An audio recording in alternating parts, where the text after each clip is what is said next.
Friends, Kautilya Balrampur के online platform पर आप सभी का हार्दिक स्वागत है। आज हम लोग यूपी टेट और सी टेट के महत्वपूर्ण टॉपिक लेव वाइगोत्स्की के सिद्धांत का वर्णन करेंगे, अध्ययन करेंगे। और लेव वाइगोत्स्की जो कि रूस के मनोवैज्ञानिक हैं, इन्होंने बाल विकास के प्रक्रम में अपने सिद्धांत को दिया। और बाल विकास में ये समझिए कि लेव वाइगोत्स्की का सिद्धांत आज तक जब से टेट सी टेट हो रहा है, हर परीक्षा में लेव वाइगोत्स्की से एक आध प्रश्न हमेशा पूछा गया है। और इस बार वाले सी टेट एग्जाम में 2020 वाले एग्जाम में भी लेव वाइगोत्स्की के सिद्धांत से प्रश्न आए हैं। और लेव वाइगोत्स्की बहुत ही महत्वपूर्ण टॉपिक है जिसका अध्ययन आप सभी को अवश्य करना ही चाहिए। तो लेव वाइगोत्स्की के सिद्धांत का हम लोग अध्ययन करेंगे। लेव वाइगोत्स्की जो कि सोवियत रूस के मनोवैज्ञानिक हैं और इन्होंने अपने सिद्धांत में, चूंकि इनके सिद्धांत को हिंदी में कई नाम से आप जानते हैं, पहला ही नाम है सामाजिक सांस्कृतिक विकास का सिद्धांत। यानी वाइगोत्स्की कहते हैं कि जो बाल विकास होता है, ये कहीं एकांत में अध्ययन करने से बालक का विकास नहीं हो सकता। यानी बालक का अगर विकास करना है तो उसे सामाजिक अंतःक्रिया करना चाहिए। एक बात याद रखना है कि लेव वाइगोत्स्की के थ्योरी में सामाजिक अंतःक्रिया को विशेष महत्व दिया गया है। यानी सामाजिक अंतःक्रिया के द्वारा ही कोई बालक अच्छे से उसका विकास हो सकता है। यानी सामाजिक अंतःक्रिया को आप इसको सबसे महत्वपूर्ण टॉपिक के रूप में जानिए कि जब भी आपको वाइगोत्स्की पढ़ना है तो सामाजिक अंतःक्रिया होगा, तो ये समझ लीजिए कि ये वाइगोत्स्की का सिद्धांत है। तो इनके सिद्धांत का पहला ही नाम, जो कि नाम के अंतर्गत आप देख सकते हैं कि सामाजिक सांस्कृतिक विकास का सिद्धांत, और दूसरा इसी को ही आप बोल सकते हैं सामाजिक संज्ञानात्मक विकास का सिद्धांत। यानी सामाजिक संज्ञानात्मक विकास का सिद्धांत। यानी अगर ऐसा किया जाए कि सामाजिक को ढक लिया जाए, यानी सामाजिक संज्ञानात्मक विकास का सिद्धांत, अगर हम सभी क्या एक काम करें कि इसको ढक लें, सामाजिक को ढक लें, तो ये पूरी तरह से आपको ज्ञान संज्ञानात्मक विकास का सिद्धांत जीन पियाजे की थ्योरी लगेगी। पर अगर जीन पियाजे की ही थ्योरी में आपको सामाजिक शब्द का परिचय हो जाए, सामाजिक शब्द मिल जाए, तो ये समझिए ये लेव वाइगोत्स्की की थ्योरी है। और इन्हीं का अगला, यानी इसी सिद्धांत का अगला और दूसरा नाम है सामाजिक संरचना या निर्मितिकवाद का सिद्धांत। यानी सामाजिक, इसको लिख सकते हैं, यहाँ संरचना लिख सकते हैं, और संरचना या निर्मितिकवाद का सिद्धांत है। निर्मितिकवाद का सिद्धांत ये भी इसको बोलते हैं, ये भी आप कह सकते हैं।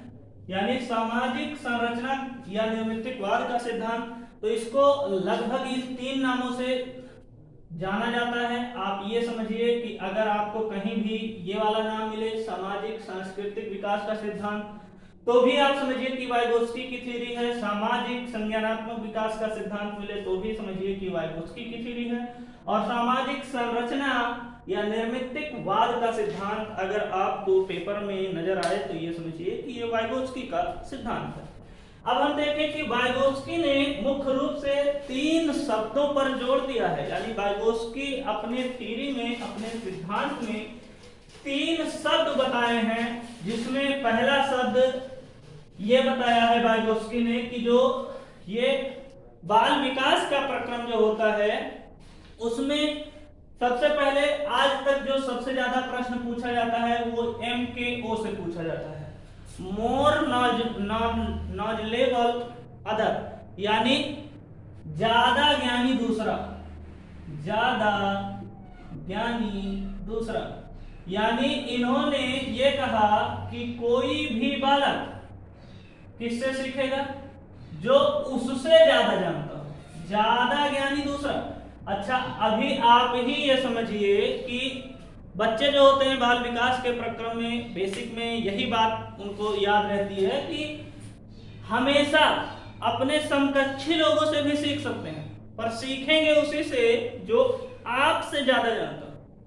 यानी MKO में इन्होंने वाइगोत्स्की ने बताया कि जो बाल विकास का प्रक्रम है, बालक जिससे अपना विकास करता है, जिससे सीखना चाहता है, तो इस सीखने की प्रक्रिया में जो ज्यादा ज्ञानी होगा, अर्थात बालक से जो कोई ज्यादा जानकार होगा, बालक सिर्फ उन्हीं से कोई चीज सीख सकता है या सीखने की कोशिश करेगा।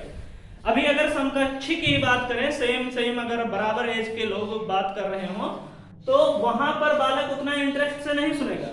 लेकिन अगर मान लीजिए उससे कोई बड़ा आ जाए, जैसे माता पिता या शिक्षक की बातों को ज्यादा ध्यान से सुनेगा।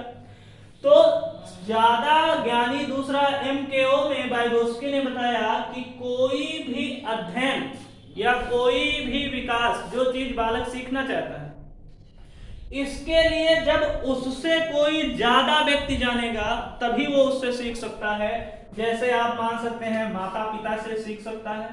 माता पिता को बालक क्या करता है, बहुत महत्व देता है कि मम्मी पापा ने जो कह दिया है पूरी तरह से सही है, तो उनसे सीखता है। शिक्षक की बातों से सीखता है, यानी शिक्षक भी उसे सिखा सकता है। और जब वो प्रश्नों को भूलने लगता है, कोई चीज नहीं जानता है, तो अपने समान यानी ज्यादा बुद्धिमान, कौन, जो उसके समान हो, वो ज्यादा बुद्धिमान हो, अगर सहपाठी भी ज्यादा बुद्धिमान है तो उस सहपाठी से भी सीख सकता है कोई बालक। यानी ज्यादा ज्ञानी दूसरा में माता पिता, शिक्षक और उससे ज्यादा जो जिस बालक को सीखना है, अगर वो किसी को मानता है कि ये ज्यादा हमसे बेहतर सिखा सकते हैं, तो उनसे सीख सकता है। अगर मैं शिक्षक की बात करूं कि कोई टीचर है वो मनोविज्ञान पढ़ाता है, जैसा कि मैं मनोविज्ञान पढ़ाता हूं। अब मैं मनोविज्ञान पढ़ाता हूं, अगर मैं आपको मैथ पढ़ाने लगूं तो आप उतना अच्छे से नहीं सीखेंगे, क्योंकि मैथ मेरी ही जब कमजोर है तो मैं कैसे पढ़ा सकता हूं।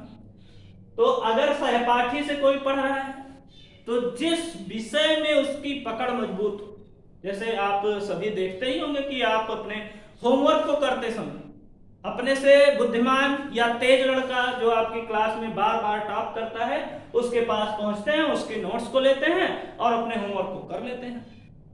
पर अगर कोई ऐसा बालक जो बहुत खुद ही बहुत स्लो, बहुत कम जानता, तो क्या कोई बालक उससे सीखेगा?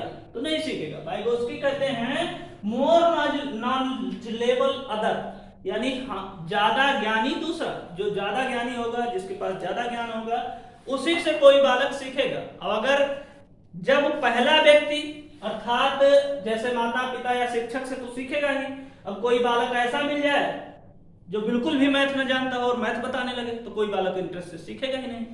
तो पहला इन्होंने MKO को बताया है, और MKO कम से कम आप मान के चलिए कि कई बार परीक्षाओं में प्रश्न MKO से पूछा गया है। दूसरा जो है वो है ZPD। ZPD क्या होता है? Zone of proportionable development. अच्छा, ZPD है, हमने को लिख दिया है। तो ZPD जो है जोन ऑफ प्रोपोर्शनेबल डेवलपमेंट, इसमें इन्होंने बताया कि समीपस्थ या संभावित विकास का क्षेत्र, समीपस्थ या संभावित विकास का क्षेत्र, आप इसे नजदीकी विकास का क्षेत्र भी कह सकते हैं। नजदीकी विकास का क्षेत्र। अच्छा, जो बालक का विकास होता है वो क्या होता है? फिक्स होता है। मान लीजिए कि कोई बालक अभी सीख रहा है, लर्निंग की प्रक्रिया में है, पर सीखना उसने प्रारंभ कर दिया।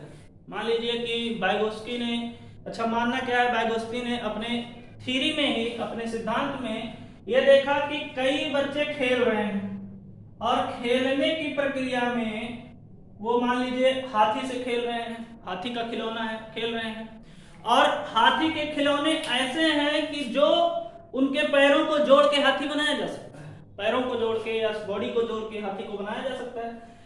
अब मान लीजिए हाथी के 3 पैर कोई बालक ने अच्छे से सेट कर दिया और चौथा पैर जो कि उल्टा है और ये करना चाहता है कोई बालक, तो नहीं कर पा रहा है, क्योंकि अभी छोटा बालक है, जैसे पड़ा था वैसे सेट कर रहा है, नहीं सेट हो पा रहा है। अब इस प्रक्रिया के मध्य में यानी ZPD जो होता है, इसमें समस्या समाधान करना बालक ही शुरू करता है। बालक समस्या समाधान करना शुरू करता है और करता भी है, पर बीच में जब कोई समस्या उत्पन्न हो जाए, बीच में समस्या उत्पन्न होने का मतलब यह है कि बालक अभी हाथी का पैर ही जोड़ रहा है। अब इस प्रोसेस में हाथी के पैर जोड़ने की प्रक्रिया में एक पैर उल्टा लगा देगा। उल्टा लगाएगा तो हाथी रुकेगा तो है नहीं, बार बार गिर जाया करेगा। और बायगोस्की मान लीजिए छुप छुप के देख रहे हैं यहीं से। अब क्या कर रहे हैं, बीच में आके बताते हैं कि इस पैर को अगर हम उलट के लगा दें तो ये हाथी रुक सकता है, यानी खिलौना पूरी तरह से कंप्लीट हो सकता है। अच्छा, ये अधिगम की प्रक्रिया के मध्य में जेडपीडी एक ऐसी सहायता है जो समस्या समाधान प्रक्रिया के बीच में किसी वयस्क के द्वारा दी जाती है। वयस्क मतलब जो बड़ा हो। अब कोई बड़ा आता है, ये इस प्रॉब्लम को सॉल्व करता है, और सॉल्व करने के बाद जो इनके बीच की दूरी होगी, जैसा कि एक दूसरे उदाहरण से समझिए कि ये कोई बालक की क्षमता है। कोई बालक है, इतना कार्य वो खुद से कर सकता है, इतनी ही उसकी ताकत है, पर उसका लक्ष्य थोड़ा सा बड़ा है, यानी बालक इतना कर सकता है और उसका टारगेट इतना है। अब इतने बीच में जो ये डायग्राम है, इस बीच में यही जेडपीडी होगा, यानी बालक के संपूर्ण ताकत के बाद कोई वयस्क व्यक्ति जब हेल्प करता है, मदद करता है, तो ये अस्थाई मदद हो जाती है। स्थाई का मतलब यह है अब बालक जब जब भूलेगा पैर को लगाना, तब तब इन्हीं बायगोस्की की थ्योरी को लर्न करेगा, याद करेगा कि हमको इसके पैर को उल्टा करके एक बार देखनी चाहिए। अच्छा, ये अधिगम प्रक्रिया के मध्य में दी जाएगी। जेडपीडी एक ऐसी सहायता है जो लर्निंग प्रोसेस के मध्य में दिया जाता है।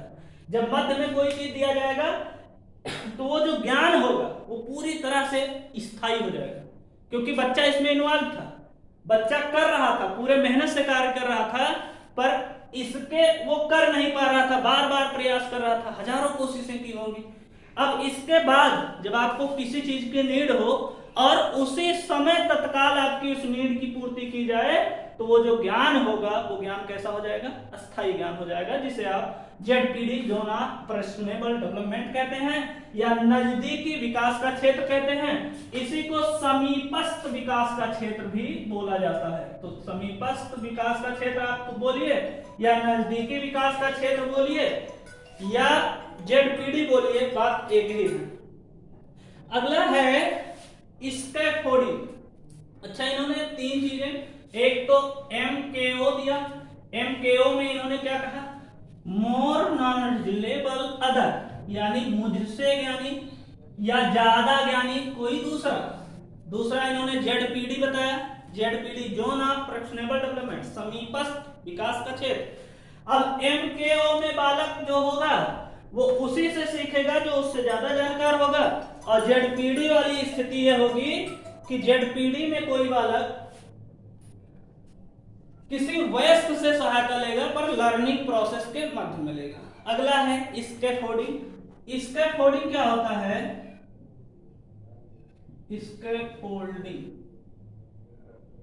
स्कैफोल्डिंग जो होगी इसको आप बोल सकते हैं ढांचा निर्माण। क्या बोल सकते हैं, ढांचा निर्माण। अच्छा, ढांचा निर्माण, या आप इसे मचान भी बोल सकते हैं या नींव भी बोल सकते हैं, कुछ भी बोलिए। अच्छा, ये जो होगा, अच्छा इसको प्राण भी बोलते हैं। हर लाइन से मतलब हर शब्द आए हैं पेपरों में, इसलिए सबको आपको ध्यान में रखना है। आप मचान भी बोल सकते हैं, ढांचा भी बोल सकते हैं, नींव भी बोल सकते हैं। यानी अधिगम के मध्य में स्कैफोल्डिंग एक ऐसी सहायता होगी जो किसी वयस्क के द्वारा दी जाएगी, पर वयस्क जब किसी बालक को वो सहायता देगा, जब बालक धीरे धीरे उसको सीख जाएगा तो उस वयस्क के ज्ञान को भूल जाएगा। आप ये समझिए कि वयस्क स्कैफोल्डिंग में जो सहायता करता है बालक की वो अस्थायी होती है, जबकि जेडपीडी में जो करता है, जेडपीडी में स्थायी सहायता करता है और स्कैफोल्डिंग में कैसा करेगा, अस्थायी करेगा। अच्छा, अस्थायी सहायता जो करेगा, जैसे मान लीजिए आप किसी बालक को साइकिल चलाना सिखाते हैं। अब साइकिल चलाना सिखाते हैं तो साइकिल चलाने की प्रक्रिया में मान लीजिए आप पीछे से पकड़ के रखते हैं और बालक साइकिल चलाता चलाता चला जा रहा है। अब इसके बीच में होना क्या है, कि जब बालक पूरी तरह से साइकिल चलाना सीख जाएगा तो क्या किसी वयस्क की सहायता लेगा? क्या किसी वयस्क को याद करेगा? नहीं याद करेगा। अर्थात इसके फोर्डिंग में दी गई सहायता बालक भूल जाएगा, ये अस्थायी होता है। जेडपीडी में दी गई सहायता ये स्थायी होता है, इसको बालक कभी भूलता नहीं। तो इसके फोर्डिंग में क्या होगा? इसके फोर्डिंग में बालक को चलना सीखना या साइकिल चलाना सीखना, ये सारी चीजें आती हैं। इसके फोर्डिंग में जो सहायता वयस्क द्वारा दी जाती है वो अस्थायी होती है। इसी को आप ढांचा निर्माण या मचान या इसके फोर्डिंग बोल सकते हैं। इसके फोर्डिंग इंग्लिश में रहेगा, इसके फोर्डिंग आपको याद रखना है, इसके फोर्डिंग से काम आपका हो जाएगा। अच्छा, इसके बाद इन्होंने वाइगोत्स्की ने ये 3 चीज आपको याद रखना है। एक तो MKO को याद रखना है। MKO मतलब होगा मोर नॉलेजेबल अदर। एक ZPD को याद रखना है। ZPD में जो सहायता दी जाएगी वो कैसी दी जाएगी? स्थायी दी जाएगी। और एक स्कैफोल्डिंग को याद रखना है। इन्हीं से प्रश्न आपसे पूछा जाता है। और आज तक जितने सीटेट हुए या यूपीटेट हुए, कोई भी ऐसा नहीं है जिसमें ये 3 शब्द आपसे ना पूछे गए हो। एक ना एक शब्द जरूर पूछा जाएगा, इससे एक प्रश्न आपका पूरी तरह से तय हो जाएगा। अच्छा, इसी के बाद इन्हीं की थ्योरी, इन्होंने भाषा विकास का भी सिद्धांत दिया। अच्छा, भाषा विकास क्योंकि जानना इसलिए अनिवार्य है, भाषा विकास आपको कभी कभी पूछ लेता है। उसके अंतर्गत यानी शिक्षण के अंतर्गत, पेडागोजी के अंतर्गत ये प्रश्न आपसे पूछ सकता है। तो भाषा विकास के सिद्धांत को हम नेक्स्ट वीडियो में फिर वाइगोत्स्की के सिद्धांत को अध्ययन करेंगे। आज के लिए इतना ही। Thank you.